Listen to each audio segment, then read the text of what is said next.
ચાડા જેવું ગામ, ખેરાલુ તાલુકાનું ગામડું, એમાં ચાડા ગામમાં એક આશ્રમ છે.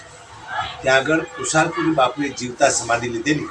અગાઉ મેં મીડિયામાં બોલેલું, પણ ત્યાં આગળ એક બીજા બાપુ એમની જગ્યાએ રહે છે, એમને આશ્રમ બનાવ્યો છે. એ આશ્રમની અંદર બાપુ છે ત્યારે એ બાપુ એમ ચાડા ગામની અંદર એમને એક કૂતરી પાડેલી, કાયમી કૂતરી.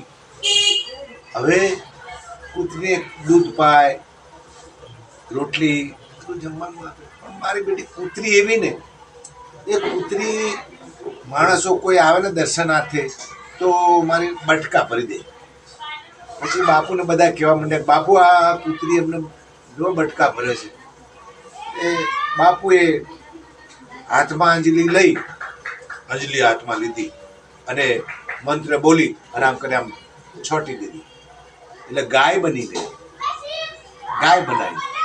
ગાય બનાવી અને પછી છૂટી મૂકી આશ્રમમાં, બધે ચરે.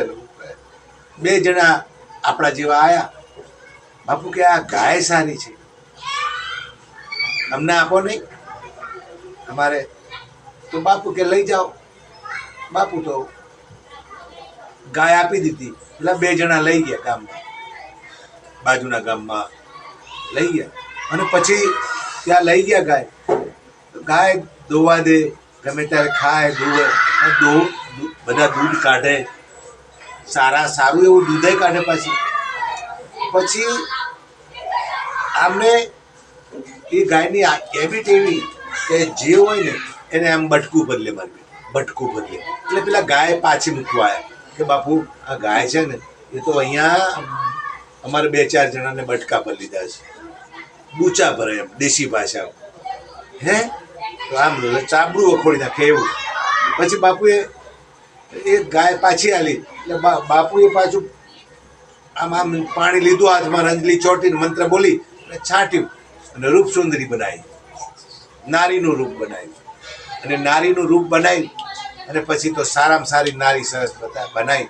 એટલે ભગવાને જુઓ તો ખરા, બાપુએ નારી એટલે એક દિવસ ત્યાંથી એક રાજા નીકળ્યો, મોટો પૈસાવાળો, એમ કહેવાય કે રાજા રજવાડા.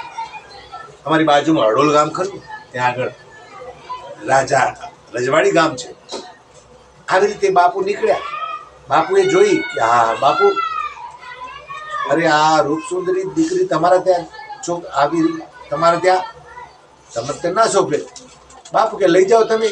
બાપુ લઈ ગયા ને ત્યાં આગળ લઈ ગયા. રાખી થોડી વિધિ કરી રાખી. એટલે આના ટેવ કેવી ખબર છે? જે દીવા રાત્રે દીવા કરે, કોડિયામાં દીવા એ દીવા કરેલા હોય ને 15-20, એ દીવા ફૂંકી નાખે ને પછી એમાંની આમ જીભથી તેલ ચાટે. રાજા જોઈ ગયો. પાછી એ સુંદરીને પાછી બાપુને આપવા આવ્યા, પાછી આપી ગયા. એટલે આપી ગયા ને એ રૂપસુંદરી. બાપુ કે આ તો મારી બેટી આવું કરે છે કે મારા રાજમાં આ ના શોભે. બાપુ કે કઈ વાંધો નહીં, જાઓ મૂકી જાઓ. બાપુએ પાછી અંજલી પાણી છાંટીને કૂતરી બનાવી. એટલે જેનો સ્વભાવ છે ને એ જાય નહીં. સંતો મહાપુરુષો રૂપ બદલી નાખ્યા, ગાય બનાવી, સારા એવા સંસ્કારો આપ્યા, પણ સ્વભાવ ના બદલાય. એટલે સ્વભાવ બદલવા માટે બચપણથી સારા સંસ્કારો જોઈએ અને બચપણથી જ એવા કાર્યો કરવા જોઈએ સાધુ સંતોના જોડે. જો આવું છે બધું. જય લખ જય.